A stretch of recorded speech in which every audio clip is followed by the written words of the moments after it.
Molt bé, som-hi! Endinsem-nos de ple en aquesta anàlisi per destapar un fragment literalment al·lucinant de la història del segle XX. Avui explorarem un fet històric increïble del 1945, una apel·lació en directe a les Nacions Unides. És una història on s'hi barreja diplomàcia d'alt nivell, autèntic espionatge internacional i unes maniobres internes que, van acabar silenciant-ho tot durant dècades. Tot plegat arrenca l'any 2020 amb un descobriment gairebé de pel·lícula a l'Arxiu Nacional de Catalunya. Imagineu-vos-ho. Unes caixes d'arxiu absolutament intactes, plenes de documents de feia 75 anys. Uns papers que reescriuen de dalt a baix tot el que creíem saber sobre la diplomàcia a la fi de la Segona Guerra Mundial. Va ser una trobada brutal, literalment amagada a plena vista. Sí, clar, això ens porta a un misteri històric apassionant. Com pot ser que una apel·lació pel dret a la lliure determinació, formalment acceptada per unes Nacions Unides que tot just acabaven de néixer, quedés completament enterrada? Estem parlant d'un buit documental gegantí que ha durat fins als nostres dies. Com va passar una cosa així? Anem a posar-nos en context. La descolonització i el naixement d'un nou ordre mundial. Per entendre-ho bé, ens hem d'allunyar una mica i mirar la fotografia general del segle XX. Era un moment de canvi radical. Al final de les dues guerres mundials va fer caure els grans imperis com si fossin peces de dòmino.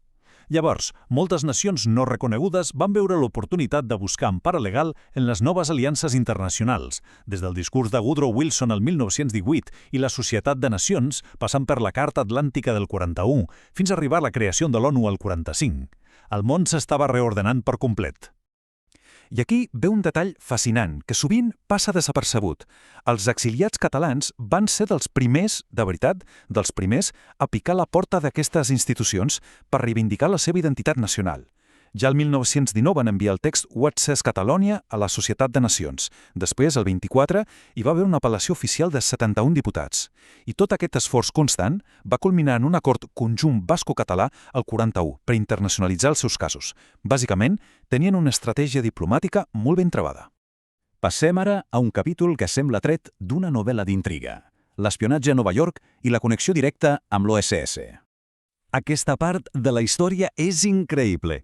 Ens situem als Estats Units just després de l'atac a Pearl Harbor. Al desembre del 41, el Departament d'Estat nord-americà fa un moviment clau. Emet una política sobre els anomenats moviments lliures. Feien una crida als líders estrangers que vivien al país perquè col·laboressin en ells. I és clar, això va obrir una porta d'oportunitats impressionants. Com hi van reaccionar? Doncs el Centre Català de Nova York no s'ho va pensar dues vegades. Van formar el Comitè d'Acció Català i van oferir col·laboració directa a la intel·ligència dels Estats Units. Així de clar. I en tenim les proves a la correspondència oficial. Hi ha cartes d'agraïment del coordinador d'afers interamericans i de la mateixa OSS, que era la precursora de l'actual CIA. Els nord-americans valoraven moltíssim aquesta aliança. I atenció, perquè no estem parlant només de bones intencions. Aquesta gent feia d'agents secrets per a l'OSS. Se dedicaven a fer propaganda antifeixista per tota l'Amèrica Llatina. Fins i tot van arribar a ajudar en el disseny d'un possible desembarcament dels aliats a les costes de Badalona, per a la famosa Operation Torch. A més, planificaven com seria l'estratègia per una transició democràtica després de la guerra. L'objectiu de fons, molt senzill, intercanviar tota aquesta informació de gran valor per un reconeixement diplomàtic un cop acabés el conflicte. I tot aquest esforç a l'ombra ens porta al punt culminant, l'apel·lació del 45 i la presentació del cas a San Francisco. L'abril del 45 tota aquesta intensa activitat va agafar forma. La correspondència interna ens mostra com la delegació de Nova York avisava a Carles Pi i Sunyer, que llavors presidia el Consell Nacional a Londres, d'un pas històric. S'estava preparant una apel·lació oficial just per al moment en què la comunitat internacional es reunia a San Francisco per crear l'ONU. El resultat d'aquest esforç monumental va ser un document molt potent titulat The Case of Catalonia, una apel·lació formal a les Nacions Unides. Venia avalada per entitats que representaven 75.000 catalans exiliats a Amèrica. Es va lliurar amb èxit i el més fort és que el secretari general de la conferència es va comprometre oficialment a fer-lo arribar a l'Assemblea General. Sense dubte, un gran èxit diplomàtic. Si llegim el text de l'apel·lació, la claredat és immensa. El document demanava textualment que els drets nacionals de 3 milions de catalans siguin coneguts per totes les Nacions Unides i siguin justament considerats a la Carta per un món nou. L'aspiració no era cap altra que ser part reconeguda en aquest nou tauler mundial des del primer minut. Però l'argumentari anava encara més lluny. Sabien perfectament quin perill corrien i per això advertien que classificar el seu cas com un simple problema intern espanyol, i cito, és nomenar l'opressor de Catalunya com a jutge i jurat únic. Deixar la resolució a mercè d'un aparell estatal repressor impossibilitava completament qualsevol garantia de justícia a nivell internacional. I tampoc s'oblidaven de repassar la història.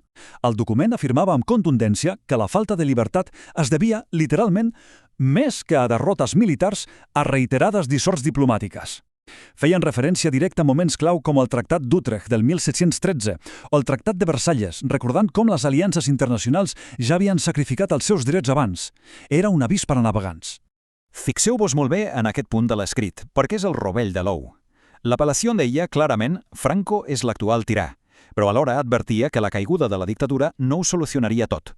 Explicaven que desfer-se del dictador els alliberaria del feixisme, d'acord, però que això no alliberarà Catalunya de l'opressió espanyola.